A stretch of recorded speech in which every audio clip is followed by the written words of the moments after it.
எல்லோரும் சந்தோஷமாக இருக்க இறைவனை வேண்டியவளாக. இது பேட்டி யூடியூப் சேனல். அஸ்ஸலாமு அலைக்கும் வரஹ்மத்துல்லாஹி வபரகாத்துஹு. துல்ஹஜ் மாதத்தில் நாங்கள் நோன்பு பிடிக்கிறது வழக்கம். முதல் 9 நாட்களும் இதற்காக ஒரு ஈஸி கஞ்சி ரெசிப்பியோடு இதில் உங்களை சந்திக்கிறேன். இது நாங்கள் சோறு சமைக்கிற அரிசை பிளெண்டரில் ஊற வச்சு பிளெண்ட் பண்ணிவிட்டு அதோட பச்சை மிளகாய், வெங்காயம், தக்காளி, வெள்ளைப்பூண்டு, இறைச்சி சமைச்ச கறி இதையெல்லாம் போட்டு நாங்கள் ப்ரெஷர் குக்கரில் ஒரு 3-4 விசிலுக்கு விட்டு கொள்ளுவோம். அல்லது நீங்கள் இந்த அரிசி எதுவும் போடாமல் ஊற வச்சு கழுவிட்டு ப்ரெஷர் குக்கரில் அவிச்சிட்டு நல்லா மசிச்சிட்டு பிறகு இதையெல்லாம் போட்டு திரும்ப அவிச்சும் இதை நாங்கள் செய்து கொள்ள இயலும்.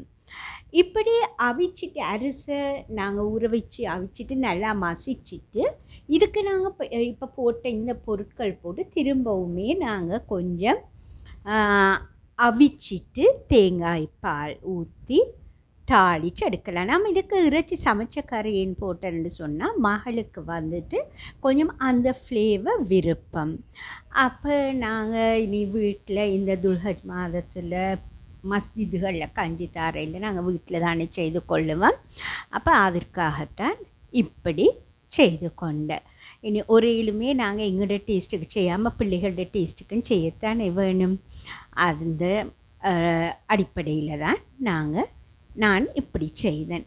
அதோடு வந்துட்டு தாளிக்கிறதுக்காக பச்சை மிளகாய், வெங்காயம், கறிவேப்பிலை, ரம்பலை, ஏலம், கருவா, கிராம்பு இதெல்லாம் போட்டு எண்ணெயில் தாளிச்சிட்டு இதோட இஞ்சி, வெள்ளைப்பூடு அரைச்சதும் விட்டு நல்லா தாளித்து இந்த தாளிச்சத்தை அந்த கஞ்சோடு கொட்டி அதுக்குள்ளே கொட்டி அந்த கஞ்சிக்குள்ளே நல்லா கொதிக்க வர விட்டு அளவுக்கு உப்பும் போட்டு நாங்கள் டேஸ்டான கஞ்சி எங்களோட நோன்பு திறக்கிறதுக்கு குடிச்சு கொள்றதுக்காக இதை நாங்கள் எடுத்துக்கொள்ளலாம்.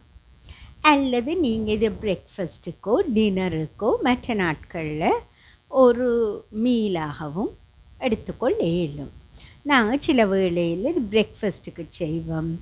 டின்னருக்குன்னு சொன்னால் இதோட ஏதாவது ஒரு ஷார்ட் ஈட்ஸும் செய்து ஒரு டின்னராகவும் இதை எடுத்துக்கொள்வோம். நாங்கள் அரிசை இப்படித்தான் பொட்டேட்டோ மேஷரால் குயிக்காக மேஷ் பண்ணி கொள்ளுவோம். நான் தாளித்து பச்சை மிளகாய், வெங்காயம் இதை வந்துட்டு அந்த கஞ்சிக்குள்ளே கொட்டி நல்லா மிக்ஸ் பண்ணிவிட்டு கொதி வந்ததுக்கு பிறகு அடுப்பை ஆஃப் பண்ணிக்கொள்ளே இல்லை.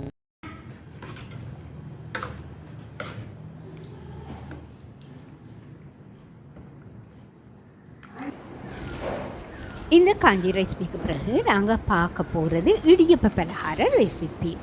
ஏன்னா ஹஜ்ஜு பெருநாள்னு சொல்லி சொன்னால் எங்களோட ஊரில் எல்லாம் வந்துட்டு பலகார வகைகள் செய்கிறது விசேஷம். ரைட், இதுக்கு நான் வந்துட்டு அரளிய அரிசிமா, வறுத்த வெள்ளை அரிசிமா எடுத்திருக்கிறேன். இதை வந்துட்டு ஒரு பேசனில் கொட்டி அதோட உப்பும் போட்டு நாங்கள் தேங்காய் பாலை கொதிக்க வச்சு நல்லா 1 கிலோ பேக்கெட் மாக்கு நான் இதில் போட்டிருக்கிறது 1/2 கிலோமா. இதை வந்து பெரிய ஒரு பேசனில் கொட்டி அதோட உப்பும் போட்டு அரைவாசி முட்டையை பீட் பண்ணிட்டு இதுக்குள்ளே போடுவேன். அதுக்கு பிறகு தேங்காய் பால், அரை தேங்காயோட முதலாவது பாலையும் 2வது பாலையும் நன்றாக கொதிக்க வைத்து இதோடு மிக்ஸ் பண்ண வேணும். இந்த தேங்காய் பால் சூடாகி கொண்டிருக்குது. இது கொதி வர வேணும். அப்போ தான் மா வந்து நல்லா அவிஞ்சு மிக்ஸ் பண்ணக்குள்ள நல்லா அவிஞ்சிருக்கும்.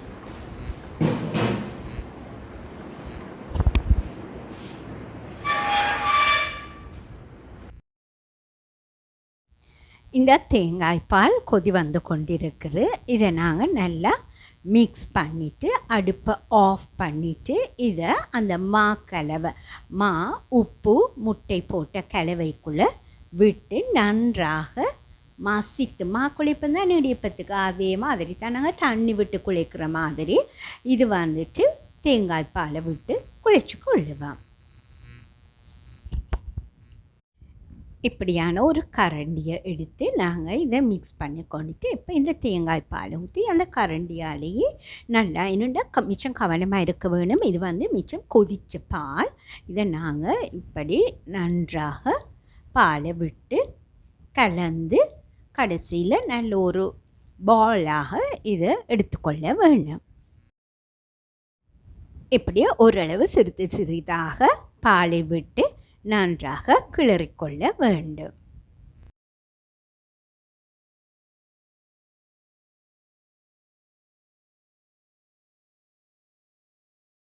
இந்த மாக்கலவை ஓரளவு ஆறியதற்கு பிறகு நாங்கள் என்ன செய்வோம்னு சொன்னால் எங்களோட கையாலேயே இதை நன்றாக மசித்து பிசைந்து கொள்ள வேணும்.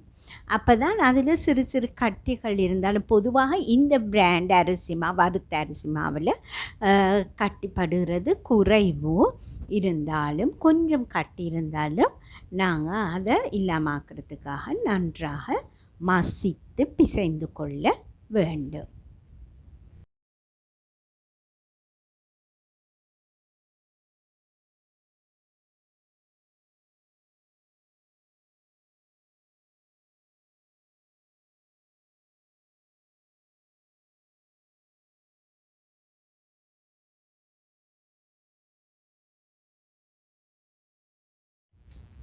இந்த மசித்து குழைத்த மாவை நாங்கள் இடியப்ப உரல்ன்னு சொல்லுவோம். அதில் போட்டு நாங்கள் இவ்வாறாக இடியப்பங்களாக சிறு சிறு பேப்பர்ஸில் அல்லது துணியில் சின்ன சின்ன நான் கட் பண்ணின துணியில் நாங்கள் இடியப்பத்தை செய்து கொள்ள வேணும். ஒரு தரம் நாங்கள் மாவை அந்த உரலில் போட்டோம்னு சொன்னால் அதில் 2 அல்லது 3 இடியப்பங்கள் பலகாரங்கள் செய்து கொள்ள முடியும்.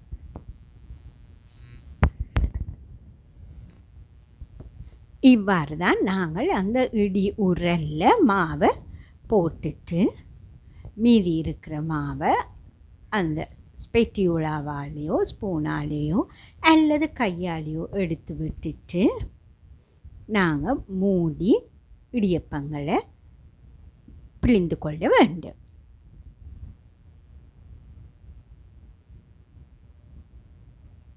நான் இது கூட இடியப்ப பலகாரம் செய்கிற பலகாரங்கள் இல்லாமல் செய்ய வேணுமென்றதுக்காக நான் மற்ற பெரிய பேர்னரை எடுத்து தான் அதிலே தான் நான் இதை பலகாரங்கள் எல்லாத்தையும் செய்து கொண்டேன். ரைட், இவ்வாறு நாங்கள் இடியப்பங்களை பிழிந்து கொள்ள வேண்டும்.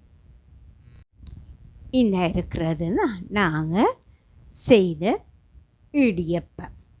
இந்த இடியப்பத்தை நாங்கள் பொரிச்சு கொள்ளுவோம். இது வந்துட்டு இந்த பிழிஞ்ச இடியப்பத்தில் சைடை கொஞ்சம் நாங்கள் அமர்த்தி விட வேணுமெண்டா அந்த இடியப்பத்தில் சைடுக்கு கொஞ்சம் ஒதுக்கி விட வேணும். இல்லைன்னு சொன்னால் நாங்கள் பொரிக்கிறதுக்கு எண்ணெயில் போட்ட உடனே அது கலைந்து விடும்.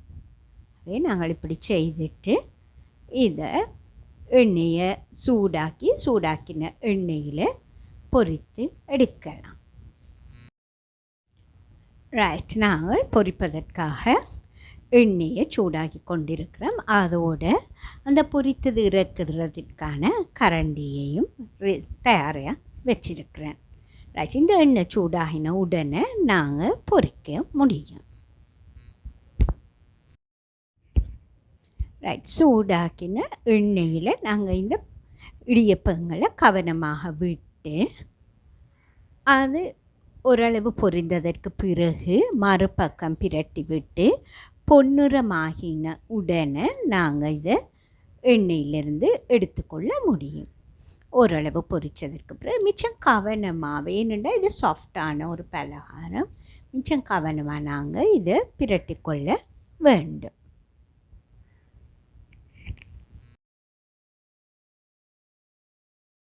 ரைட், பொன்னிறமாக பொரிப்பட்ட பலகாரங்களை எடுத்து எண்ணெய் வடிய விட்டு அதை நாங்கள் ஆறியதற்கு பிறகு காற்று புகாத பாத்திரங்களில் கவனமாக வைத்துக்கொள்ள வேண்டும். தேவை ஏற்படும் போது நாங்கள் சாப்பிட முடியும்.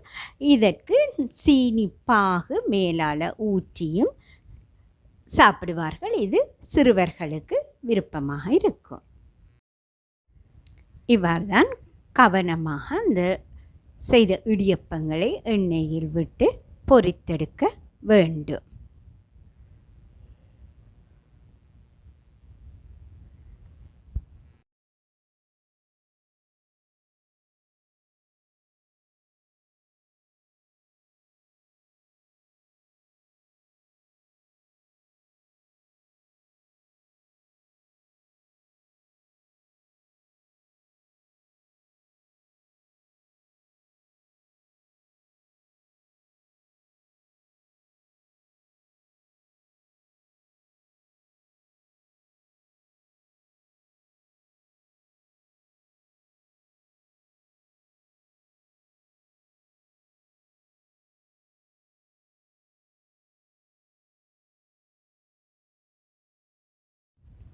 இதுதான் நாங்கள் செய்த இடியப்ப பலகாரம். இது பொரித்து கொண்டிருக்கின்றோம்.